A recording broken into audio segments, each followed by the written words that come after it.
Wakazi wa kijiji cha Mlilo walikuwa wakiishi kwa kufuata mila na desturi kama sehemu ya tamaduni zao. Ndani ya tamaduni hizo zilikuwa zinazuia na kukemea mambo kadha wa kadha. Ndani ya kijiji hicho kulikuwa na kijana aitwaye Maziku. Maziku alikuwa na umri wa miaka 28, pia ni msomi wa level ya shahada. Ndoto zake kubwa zilikuwa ni kufanya kijiji chao kiwe na hadhi kupitia elimu yake. Kutokana na ndoto zake hizo, aliweza kuwashirikisha baadhi ya watu wa karibu katika kijiji hicho, akiwemo bibi yake ambaye alikuwa ni mzee sana. Matarajio yake makubwa yalikuwa ni tofauti na watu wengi katika kijiji hicho.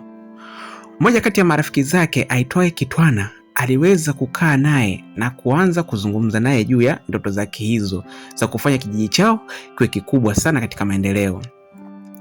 Kitwana akamwambia, rafiki yangu Maziku, najua wewe ni msomi, lakini unajua kuwa kijiji chetu hakihitaji hadhi hiyo unayotaka kukipa, na unaonekana unalenga kuleta chachu za maendeleo katika kijiji chetu. Lakini kijiji chetu hakitaki mambo hayo, na endapo utaendelea kulenga swala lako hilo, basi unajikaribishia matatizo. Baada ya Kitwana kumwambia swala hilo, Maziku akaonyesha hali ya kutomuelewa na akamwambia, mambo yote ya kienyeji katika kijiji hichi nataka kuyakomesha. Lazima wanakijiji waishi kulingana na maendeleo ya kisayansi na teknolojia. Maisha ya ujima, maisha ya kienyeji hayahitajiki. Wanakijiji tunapaswa kubadilika.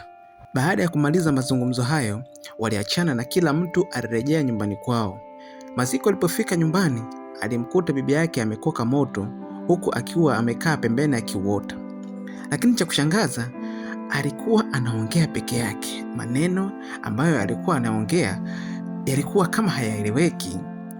Sawa, unaniita, lakini mbona muda bado?